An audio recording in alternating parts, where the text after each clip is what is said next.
And we move from special effects to another form of creativity. We meet Chuks Oteke, dentist turned inventor. Yeah, you heard right. He constructs video production equipment. Let's meet him.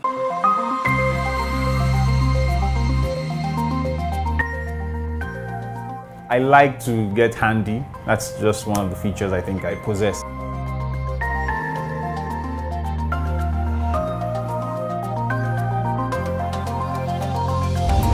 I've always loved the arts. I love filmmaking. I do a lot of filmmaking. I picked up that skill along the line when I was in med school, you know. And after med school, I decided to pick up a career in filmmaking while I do dentistry on the side. But with the Nigerian factor, you have to just face one, you know. So I picked filmmaking because it allowed me to express my creativity. And I had an opportunity to share how I felt, so I felt I should just pick filmmaking and stick to it. I've been a filmmaker for a few years now, about 6 years. And being a filmmaker in Nigeria, we are faced with a lot of problems, technical problems, acquiring equipment, acquiring cameras, acquiring the right tools to tell good stories. So I thought to myself that, how do I solve these problems? I didn't have money to rent high-end equipment. And if I don't have this equipment, I can't tell these stories. So one day I decided to make one or two things that would help me solve my problem. I started making DIY sliders. From my designs, I started having friends asking, can I have you make this for me? Can you do this for me? And I'm like, okay, we can start a business from this. So I decided to go back to my books and read a little about engineering techniques, read a little about manufacturing, read a little about getting products that customers would buy. So in that process, I began the journey that has brought me to where I am now.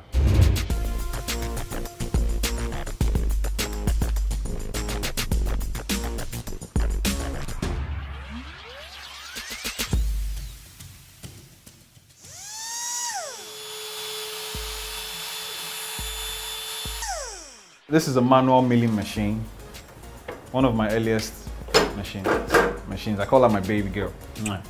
So what it does is it helps me, make precise cuts on metal, accurate cuts so I gauge it with this scale, and so I move the piece into the material like this, and this motor. So right now the motor is on, controlled by belts and a very big DC motor behind. Then I put some oil. This is actually cooking oil to make the cuts very, very neat. So you turn it off, remove the vise, and there you have it, a beautiful piece of metal cut.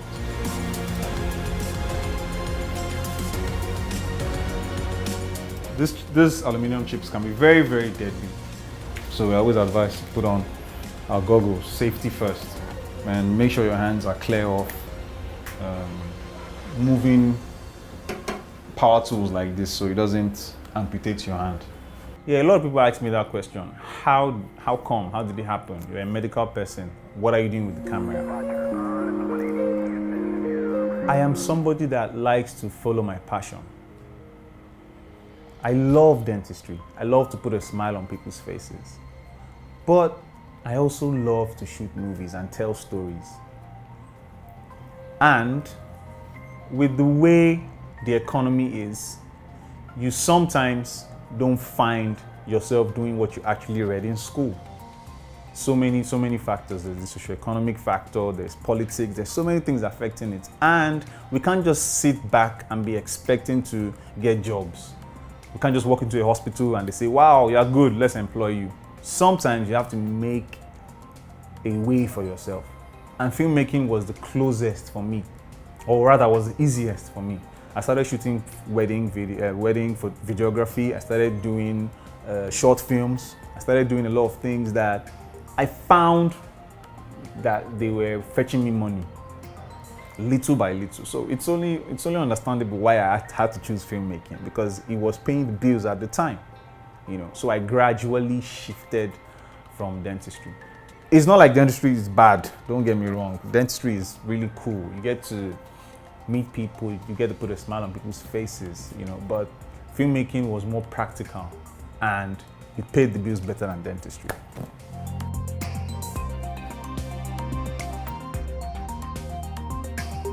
Africa is not big in production, you know, in the aspects of industrial manufacturing. We're not that grounded.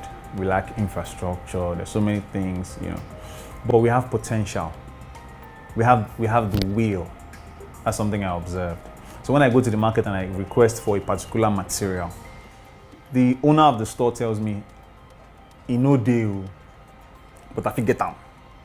And the thing is, they do whatever it takes to get you that material that you ask for. We might not have the technicalities of manufacturing, but we have the will. And that's something that's keeping me going. Because there's some materials I ask for and I can't get it. It's very, very saddening, but I do not give up because I can't find this material. I don't say, okay, I can't make you a slider. We look for alternatives. I had to build a machine that accurately cuts metal. So we don't have, your first material, your first piece is 3 mm shorter than the second piece, and so on and so forth.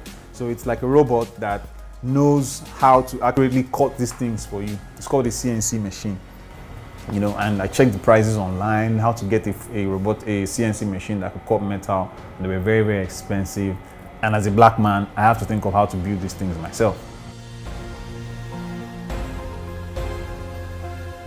For instance, I'm building a very affordable camera cage to, one, protect your camera from, this is a Blackmagic design, cinema camera, protect the camera from scratch, and also give the camera the ability to carry other accessories like your microphone, your lights, your battery pack. The Blackmagic is not ergonomic in design, so it requires something like this. So all of these holes are gonna have threads, so you can screw in a light, a battery pack, or a microphone or anything. And we are trying to put a feature where you can use the average 3-axis gimbal that is available anywhere, like a Ronin. You can mount a Ronin to this, you can mount a Zhiyun crane to this, you can mount a DJI Osmo, you know. Technology that already existing, want to incorporate it into our designs.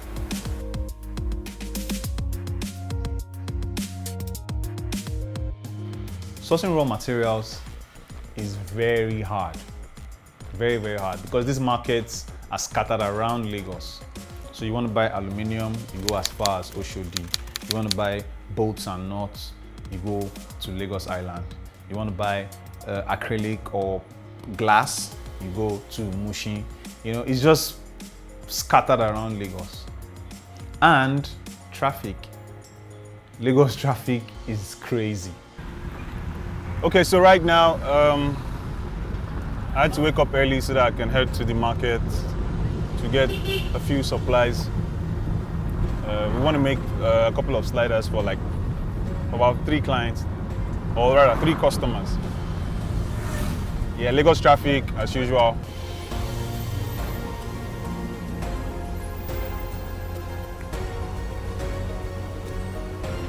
So we are now at the market, the Dumota market, the commercial heartbeat of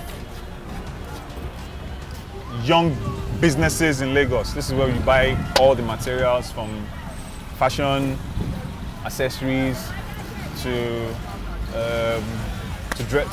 from dressmaking accessories to industrial supplies to plumbing. Lagos has it. You have to keep pushing on the horn because this place gets really busy and you don't know when you will go and hit someone. Have fun, huh? Daddy there around. Yeah. Daddy, morning, sir.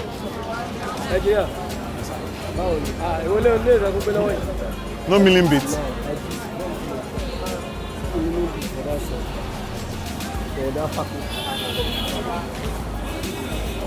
Yeah, so this is one of my customers. She supplies me. No, she calls me, no, I call her customer. That's how they do it in Nigeria. The person that is selling to you is the customer. The startup ecosystem in Nigeria has evolved because we have so many investors eyeing the country. I know we have a lot of challenges. We have issues. We have power issues. We have political issues. We have socio-economic issues. We have so many. We even have spiritual issues. But for the past 10 years, there has been this mindset shift of the average Nigerian youth from a 9-to-5 job to a get self-employed, build something, sell, make your money. You know, they now think like entrepreneurs, and the entrepreneurship space in Nigeria is growing. You know, so it's growing, but we need to. There's a lot of things we need to work on. There are so many things we need to work on. For instance, we need to enhance access to finance. There's money in Africa, but there's no money in the entrepreneurship space. We need to enhance, we need people to come in, to invest in businesses. We need to build these ideas because we have the will. I've met friends in this industry that keep me going. They have business ideas, but they lack money to fund it. Secondly, we need business education. A lot of us have beautiful business ideas, but we don't even know what it means to write a short business plan on how to get this business running. So we need to open business schools, we need to open business training centers, we need to open business hubs where people can come in and learn how to build a business, not just I have a solution, I know how to solve a problem. We need to build these things, to build these ideas to make them big businesses. So if we can work on our finance and business education, I'm sure the entrepreneurship system in Africa will grow. It takes me about 2 days to make this. I don't know, normally if we are to go by the rules, maybe you're supposed to go, and then you come back, and by then we must have deliberated, but I just can't wait for you to go. I'm already interested in what you're doing because it concerns my industry, and I see us moving forward with people like you. Look at this beautiful slider. Look at this beautiful slider.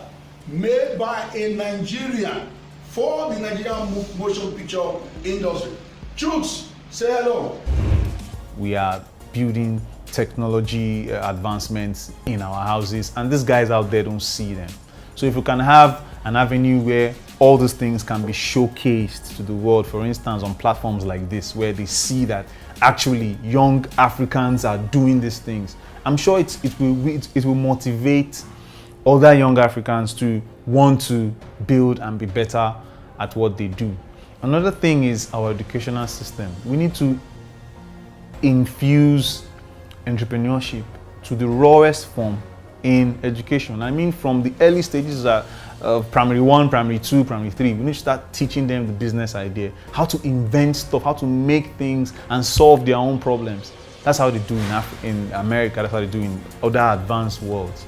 They have incubators for young, talented inventors to come in, bring ideas, build things. So if you can imbibe it from the cradle, from when the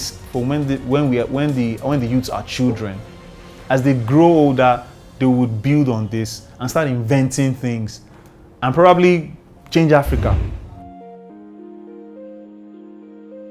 I'm Chuks Oteke, the CEO of Film Anatomy, a film equipment manufacturing startup based here in Lagos, Nigeria. And this is not your 9 to 5, but it's my life.